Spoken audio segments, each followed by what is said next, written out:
Sénégal. RFM matin 7h40 sunu gan Aminata Touré ñu ngi lay nuyu. ñu ngi leen di fay Babacar di nuyu auditeurs RFM yëpp. di nuyu El Hadji Ndiogou Diène. Aminata Touré nekkoon fi premier ministre donc kilifa ci APR parti Macky Sall ci seen ndaje mu mujj bi sax am na moom Macky Sall lum la ci dénk rawatina jëm ci parrainage gi indi coow ci réew mi def nga ci conférence de presse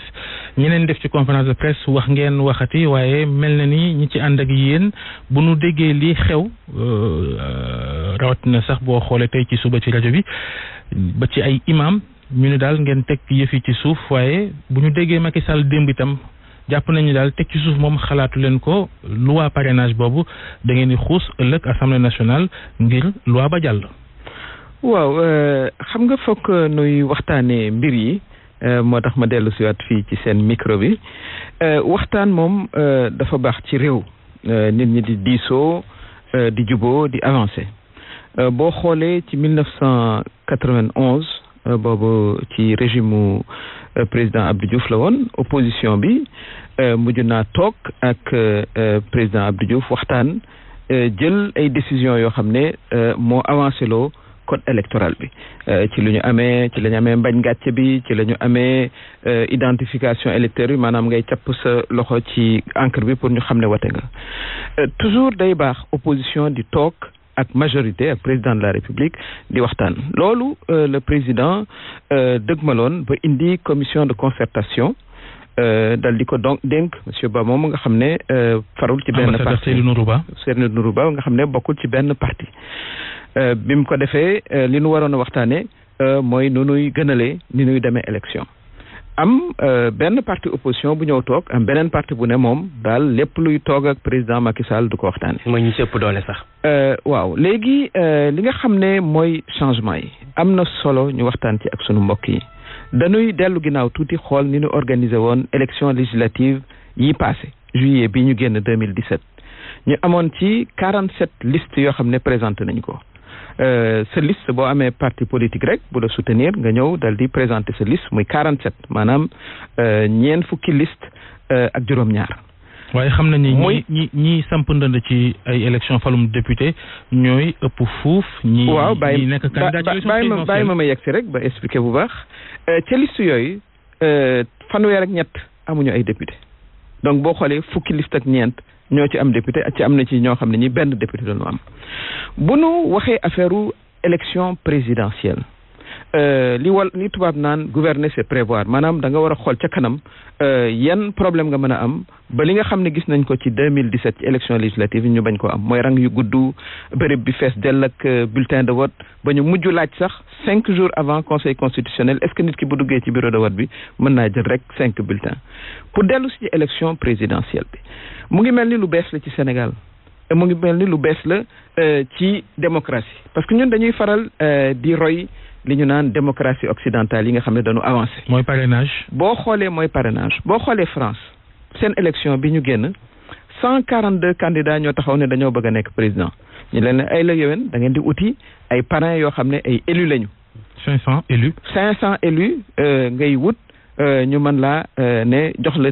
ticket ne la mën ngaa dem nekk maanaam candidat bañ ca yeggee fukki candidat ak benn ñoo mën a am loolu suñu mbokk moom nga xam ne française la fa la ne ñu naan ko Rama Yade mu siiw lool ci média yi dem naa wut amu ko bu fekkoon ne dañu jël loi française boobu appliqué ko Sénégal kon defe naa ne xëy na benn wala ñaari parti rek ay mën a am candidat parce que ñu ci bëri mënuñoo am 500 élus yu leen parrainé parce que boo xoolee APR daanaka ak Benno Bokk Yaakaar élus yi nga xam ne ñoo ne ci Sénégal yëpp presque 80% maanaam ñoom ñoo ko yor. mais tey fi tey coow li suba le 19 la ñu war a voté projet de loi bi coow laa ngi ne cour ñu bëri taxaw ñu opposition société civile il malik ñëpp taxaw ne loolu du fi am ak yooyu nañ ko teg suuf est-ce que gënu woon ngir dal ak jàmm ci réew mi ñu teg ko waxtaan xool nu ñu koy defee wala ñu bëgg a forcer mu jàll mu jur leneen ci réew mi. non forcé amu ci parce que waxtaan wi yàgg na maa ngi lay wax commission bi nga xam ne teg nañ ko ay semaines ci ginnaaw lii lañ doon waxtaane waxtaane nañ mbir yu bëri am nañu ca teewul voilà li ñu jóg wax sànq PDS ak ñu àndal nga xam ne jàppees na ni boo xoolee ci élection yi weesu ñoo ëpp doole ci opposition bi ñooñu bu ñu bokkul ci waxtaan bi faaw jafe-jafe am même bu ñu ñëwul ngeen fexe nu ngeen di toogee yéen ñëpp waxtaanee ko laata ngeen dem assemblée nationale. mais pour waxtaan ñaar ngeen di doon au moins ku bëggul a waxtaan mënoo ko forcer mu waxtaan ci loolu situation boobu la ñu toll. président de la république mais suuf après jéem waxtaan xool ni naxante. waaw mais xam nga foog ngeen may ma tuuti ma expliquer leen nag yéen it xam nga bu fekkee ne président de la république créé na li ñu naan journée du dialogue loolu ku bëgg a dialogue bi moo koy def ñoom sax ñëwoon nañu ci journée ba. la am ñaarul. 2016 voilà 2016 ñaarul. 2017 ci topp national la ñu waxoon. xam nga 2017 ci topp élection yi ñëw ñu teg commission de concertation bi ñoom ñu ne waaw politique du ko jiite nangam président dem uti personnalité indépendante teg ko pour mu waxtaan ak ñoom ñu def ay proposition dal di ko jébbal président de la république ñooñu ñëpp it ñu wax da ngeen leen di aussi déglu bu baax a baax ñoom dañu ne du ñu toog ak président tey du ñu toog ak moom ëllëg réew nag il faut que muy avancer ndax il faut ni ñuy élire président de la république ak ni ñuy demee élection maanaam ñu gis ci ngëneel te dañoo jàpp rek ne xëy na parrainage bi pour président de la république rek la ndax dañoo bëgg a segg ay nit déedéet loi bi dafa ne même bu fekkee ne da ngaa bëgg a dem élection municipale parce que élection municipale yi ñu génn 2000 nangam liste la ñu am loolu mënuñoo continuer noonu parce que boo duggee ci bureau de vote bi doo xamati foo jëm ñu ne foog nit ki ut 3% maanaam ñi nga xam ne ci commune bi la ñu nekk boo jëlee téeméeri nit nga wut ci ñett ñoo xam ne ñoo lay parrainer boo demee aussi élection conseil départemental ñu ne la na nga ci ut ci téeméeri nit ñooñu nga ut ci ñaari nit muy 2%. ñu dem ba ci législative yi ñu ne 0,5% inscrits yi ngay wut maanaam boo jëlee téeméeri nit nga wut ci juróom fukk yoo xam ne ñoo lay parrainer ak junni yoo xam ne ci régions yi la ñuy nekk pour éviter ñu liñ naan candidature régionaliste maanaam koo xam ne da ngay dem rek ci sa xeet ñu woteel la donc loolu yëpp pour mu gën la te loolu dañu ko gis ci dëkk yëpp Amérique gële dinañ toog presque 1 an et demi di def sélection di def segg maanaam di am liñ naan ñoom seen primaire yi dem ba nga xam ne booy seet ñaar wala ñetti candidat la ñuy am France ni ma leen ko waxee da ngay dem uti ñoo xam ne ay élu lañ fii nag dañ ko gën a démocratiser booy seet dañu ne na ku ne dem ci sénégalais yi maanaam ñu ndayale la wala ñu bàyyale la. mooy 65 000 70 000 signatures ak la mu làmbool ci ay njumteeg ñoom seen loolu mooy kaay leen dugg ci jafe-jafe. déedéet parce que sénégalais yi ñun ñëpp ci yem képp kuy politique te sénégalais yi ngay jëlee ji seen confiance. wàcc ci terrain bi parce que bu fekkee ne yow da nga ne da nga ñuy jiite ñun ñuy 14 millions yi wax dëgg yàlla buñ la laajee 1% maanaam boo jëlee téeméeru sénégalais bu ne kenn jox la ci benn war nañu ko war a mën a wuti parce que fichier électoral bi fi ñu toll nii peut-être ñu ngi ci 6 millions 500 xëy na ak élection yi dinañ dem ba 6 millions 700 ku ci ne ñu ne la nga uti 1% ci 7 régions ni ma ko waxee fu ne nga jéem fa am 2000 voix loolu bu fekkee ne parti bu am organisation la wala personnalité indépendante bu am maanaam légitimité la war na ko am sans problème d'ailleurs parti yi wax yëpp ne duñ toog ak président 1% du seen problème parce que ñoom ñëpp am nañ ay députés am nañu plus de voilà lu ëpp 1% de l'électorat ñoom seen problème mooy dañu jëm ci ay élections te xëy na dañ naan juboo ak président arrangé wu leen parce que booy dem ci élection foog affaire yi fuur mu xaw a am tension donc ñoom ñu ne duñu toog tey duñu toog suba mais Sénégal nag aussi ñun ñëpp a ko bokk politiciens yi rek moomuñu ko foog ñu mën a toog xool suñu système électoral bi avancé loo ko bu njëkk ba ca parrainage bi dañu daan laajte personnalité indépendante maanaam boo jógee rek ne man dama bëgg a laaj réew mi ñu ne la demal nga uti 10 000 signatures waaye yow bu fekkee ne da ngaa dem rek ñu signéel la sa kayitu parti soxlawuloo benn signature loolu tamit du égalité ci citoyens yi léegi ñu ne li nga xam ne moom lañ doon defal personnalité indépendante yi na ko parti yëpp def te xam ngeen ne am nañ daanaka 299 partis soreetuñu 300 boo ci tegee benn rek muy 300 partis donc foog ñu organiser loolu commencé woon nañ ko sax ci référendum bi léegi il faut que ñu pousse loolu ba nga xam ne ni ma ko waxee woon encore la ñu gisoon ca élection législative yi passé nit ñi maanaam fu ne ñu ne fa nit ñi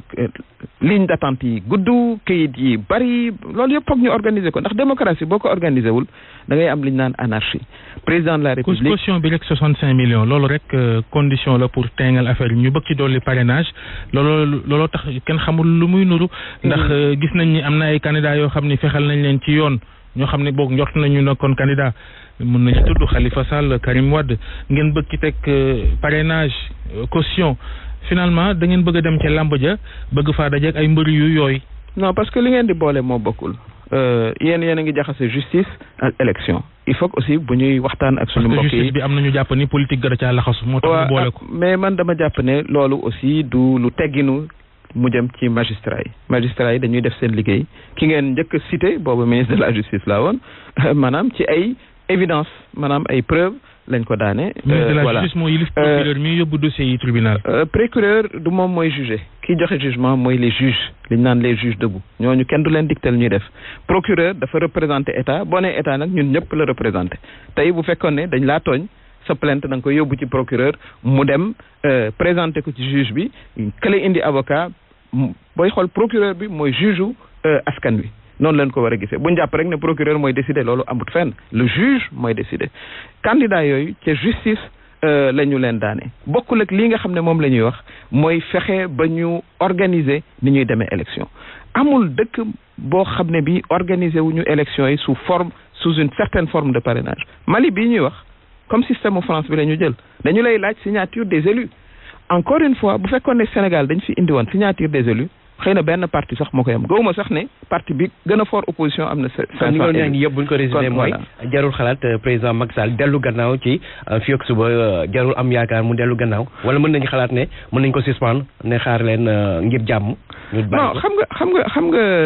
aussi il faut que ñu am une opposition bu raisonnable bu am sens des responsabilités dafa am solo du lii laa bëgg rek bu ma ko amul tey ma taal dëkk bi. bu fekkee ne noonu la ñuy doxee non damay expliquer rek ma ñëw waxtaan dafa am temps waxtaan duré na ay semaines ña bëggoon a waxtaan ci opposition bi ñëw nañ toog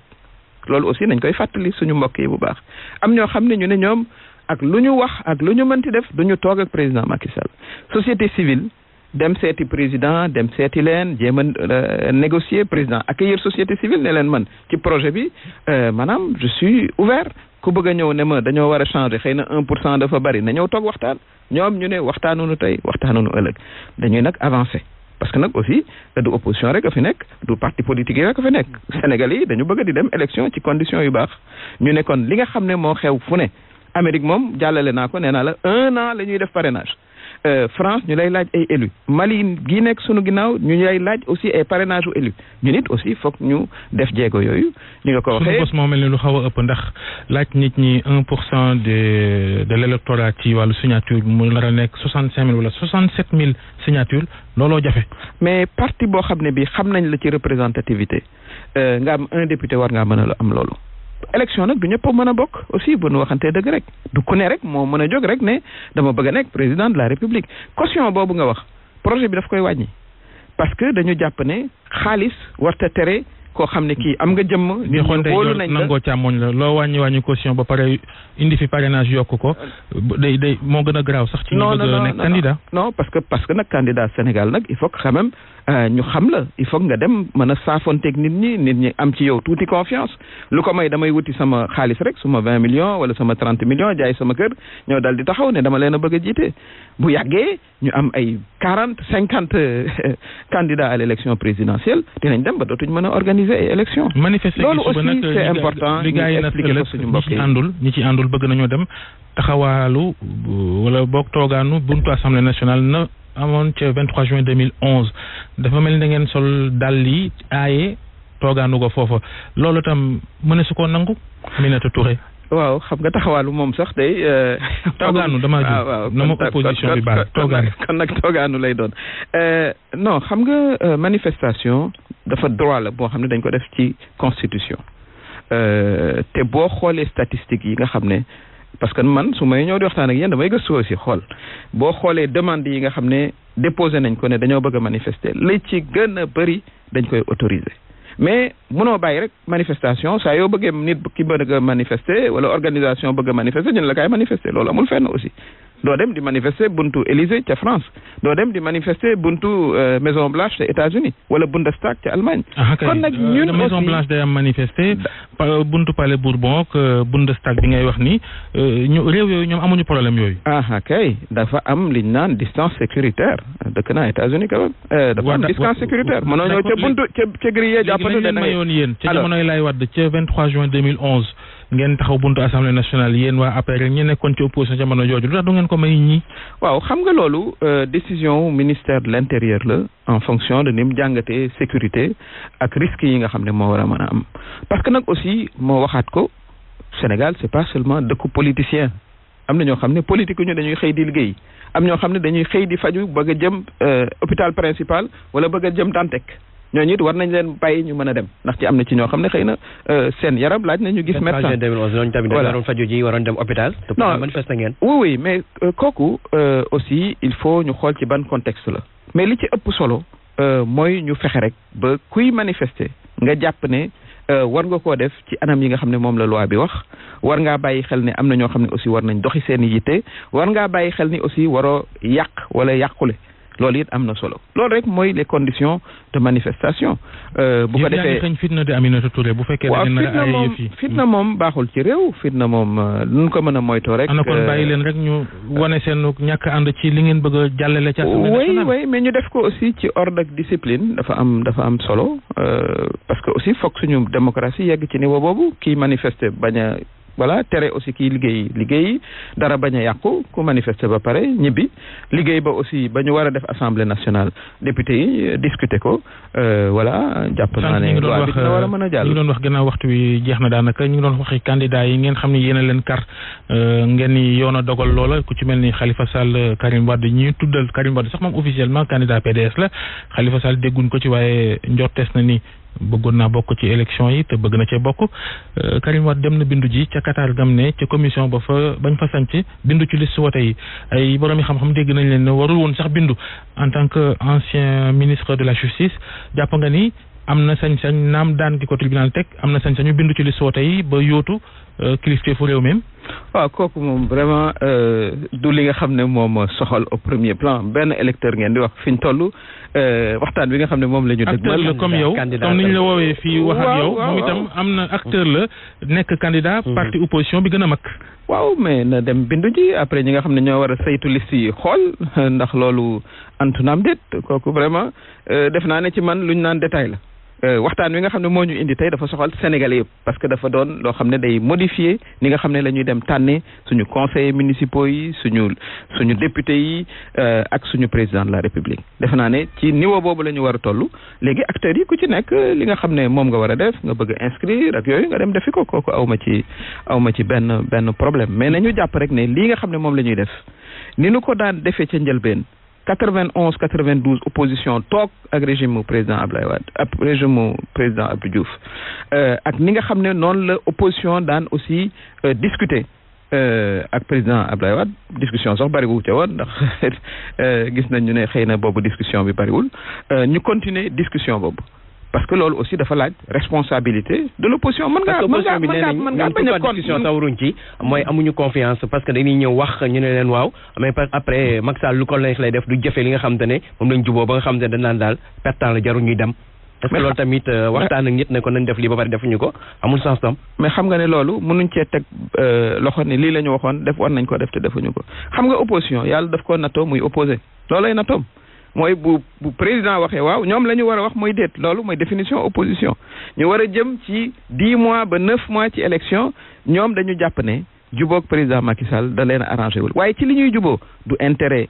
seen intérêt wala intérêt keneen en particulier intérêt démocratie sénégalaise la ñu fexe ba ni ñuy organiser élection du am voilà pëccëxoo du am indiscipline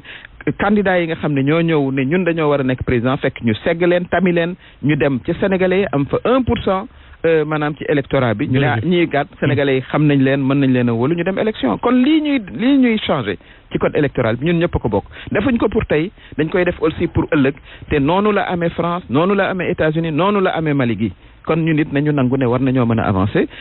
toog waxtaan nag mooy li ci gën président ba tey woote na waxtaan am na commission bu fa nekkoon waaye nag ku bëggul waxtaan mënoo ci dara dañu war a rek continuer avancer. Aminata Touré ancien premier ministre yéen doog jàmm